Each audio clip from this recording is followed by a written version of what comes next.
So it's Wednesday, last day of training for the twins, Danielle, Elizabeth, Tracy Ann. They'll be leaving to join Bo Jackson on the circuit for professional wrestling for the World Organization of Wrestlers. So Esther was real excited about it. She had planned on leaving school. Before doing so, she asked Day if she would wait around school since she had a car for Amy and bring Amy once she got out of her last class. And Day was very agreeable to do this. Esther went straight downtown to the Carson warehouse where she was training her friends and her sister. And she noticed that some of her classmates were already there. So as she almost entered, 3 young African Americans stopped and stood in front of her in the door. And one of them said, "We want all of the money that you have on you." And Esther looked at him, and she's good at sizing people up. They were probably in their mid-20s. They were dressed rather shaggily.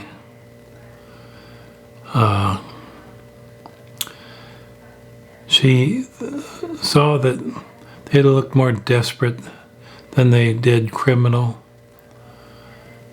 and that perhaps life had been giving him a lot of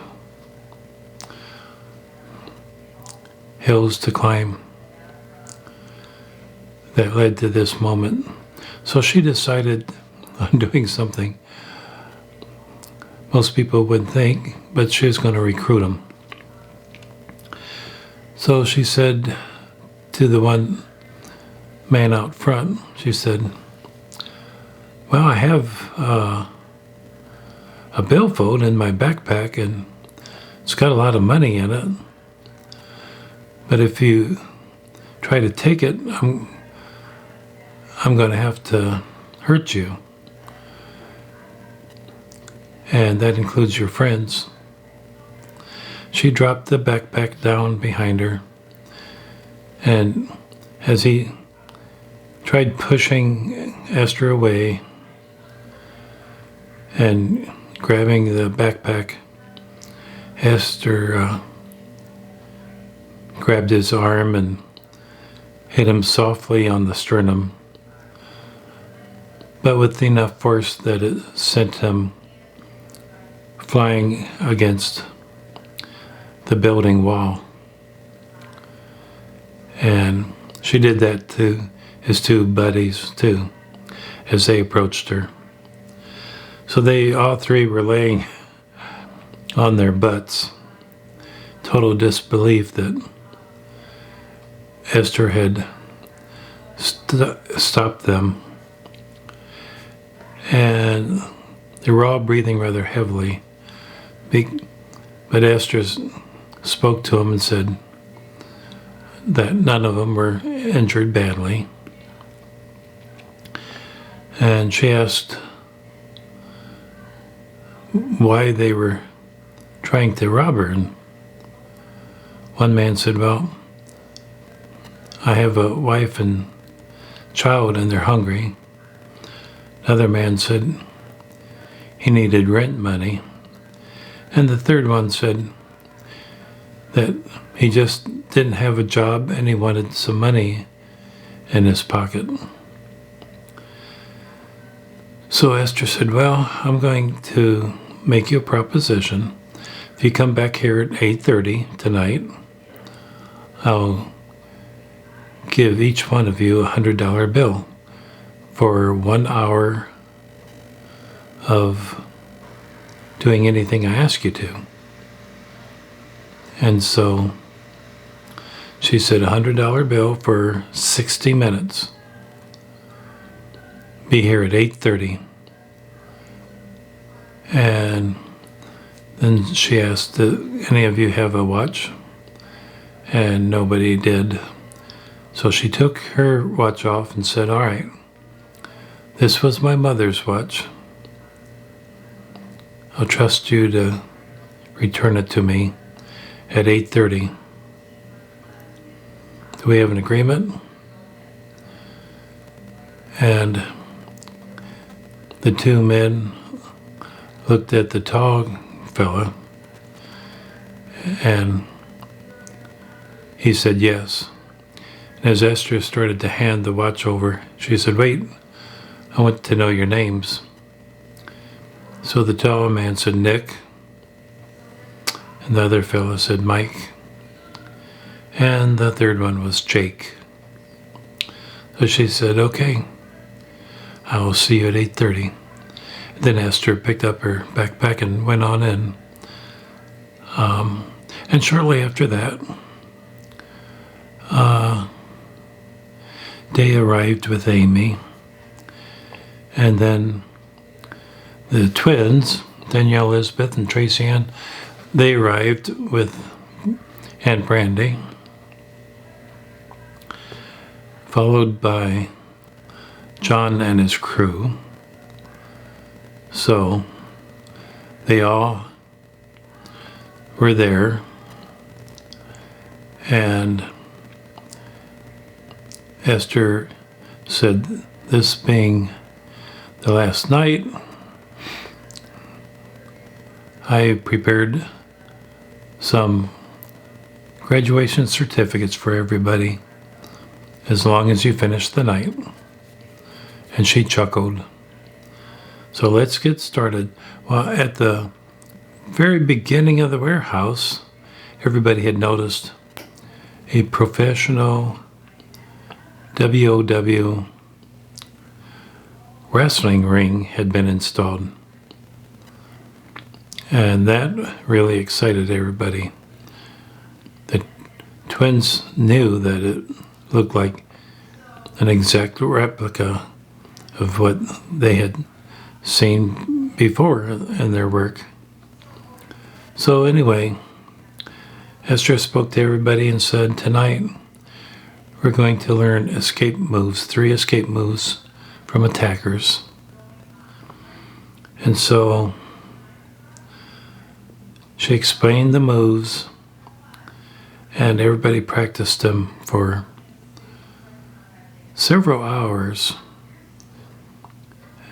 And then they had reviewed too the first and second night defensive moves. And at 8:30, someone was knocking on the front door, and Esther said to everybody, my friends are here, my new friends. So she ran to the front door, let them in, and said, I'm so glad that you came back and you're on time. And Nick handed Esther her watch. Esther looked at it, and she raised her eyes up at Nick and said, this is the only material thing I have that belonged to my mother. She died before I was born. And Esther grinned, and then she smiled. She says, before we start, I want to give each one of you a kiss on the cheek, because that's a tradition in China when you accept somebody into your life. And Nick said, well, why would you care what they do in China? And Esther explained, well, I was raised and born in China, and I speak very fluent Chinese. I only came to this country a couple months ago. And so she gave each of the young men in their 20s, kiss on the cheek. And then she said, I want you to meet all of my students in here. And so she put her arms around them, walked them into the warehouse, and said to everybody, I want you to meet 3 of the neighborhood men that I've hired tonight. And I'm going to ask them to try to put each and every one of you on the ground. And if they succeed, I'll give them a $100 bill. And all of you can save me that money by defending yourselves. And I'll give you 6 seconds to defend yourselves.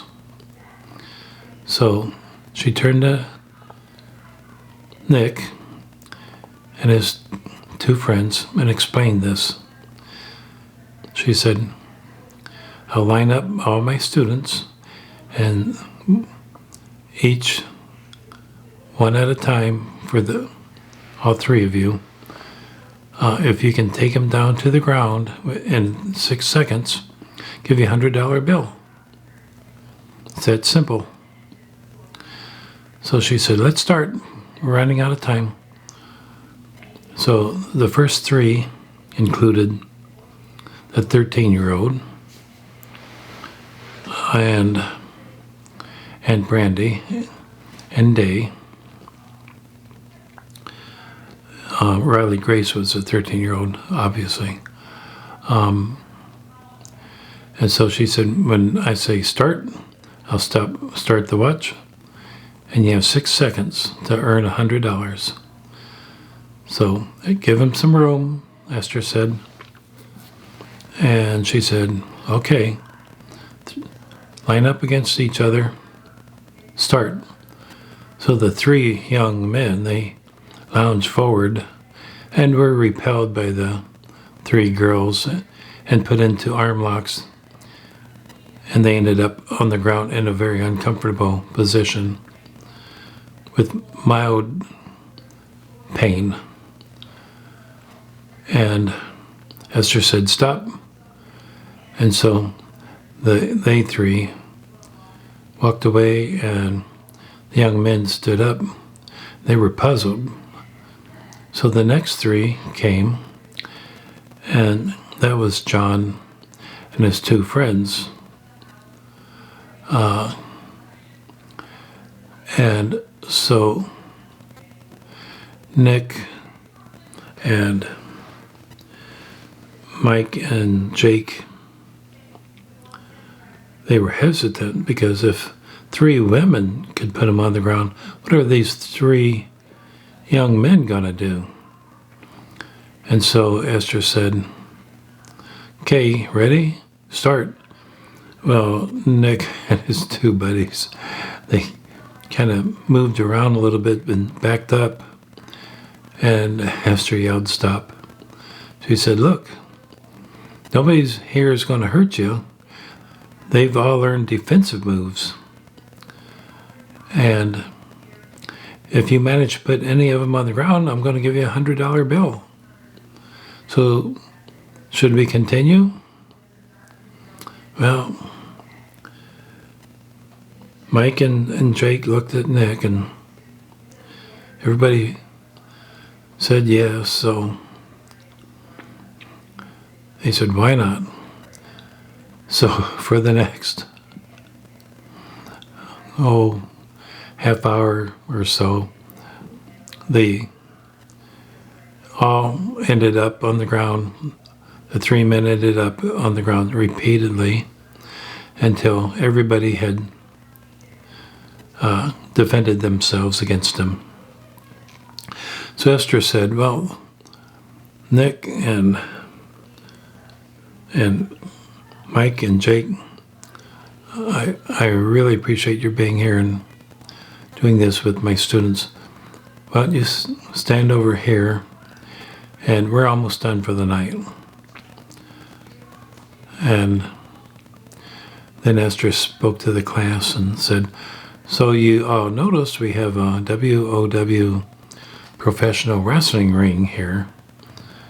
It is what the WOW uses. I want everybody to get inside and experience the floor. It flexes, and that's why if you stay in the ring, very often you can avoid any real injury to the body because the floor flexes. And Riley Grace had noticed that at the edge of the ring, which was 3 feet off the ground, was a trampoline. She said, "Is that trampoline for jumping into the ring?" And Esther said, "Yes, it is." And she took off her cowgirl boots that she had worn to school, ran to the trampoline, jumped, and went over the rings, the ropes, grabbed one and landed inside the ring. And Riley Grace said, "Oh, I can do that, I can do that." And her sister Raven said, "Well, take off your shoes." And so Riley Grace took her shoes off, ran into the trampoline and jumped up and easily repeated what Esther had done. Esther stood there just in case to make certain she had a soft landing. So everybody ended up in the ring one way or another. The twins were going to find out what it's like to be dropped on the mat floor by being attacked by everybody. Esther said that Danielle Elizabeth and Tracy Ann needed to experience falling on the mat, so let's everybody take turns attacking them and placing them on the mat as best as we can. And so for the next half hour, the twins were being manipulated and thrown to the mat one way or another. And they experienced how much it flexes. They had always known that the mat flexed, but they now knew from personal experience. So Esther said to him that if someone throws you into the ropes, do not allow the ropes to propel you back against them. Grab the ropes and stop. If someone throws themselves into the ropes, hoping to come back against you, step to the side and defend yourself from an angle. And that was Esther's main advice for in the ring. So Esther said, "This is our last night. Why don't we let the twins decide where we're going to eat?"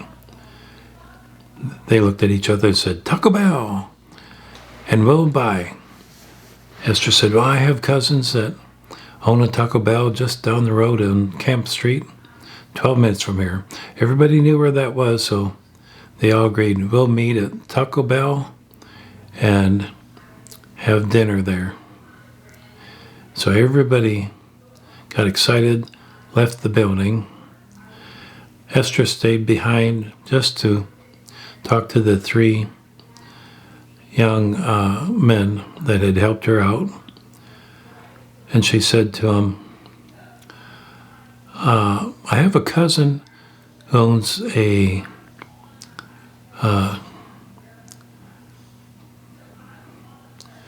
service,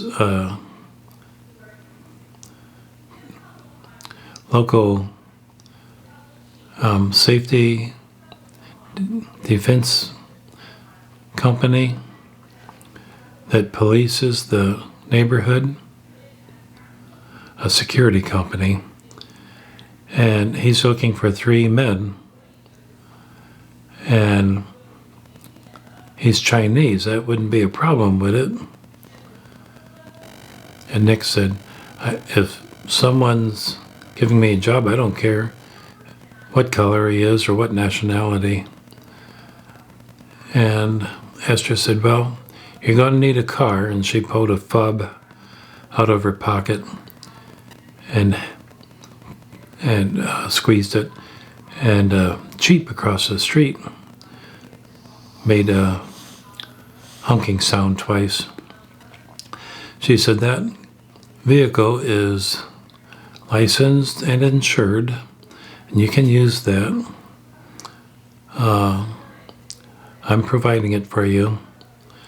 And my cousin's going to interview the three of you tomorrow morning at 8:30 and be there on time. And she pulled out his business cards and gave one to each of the men and said,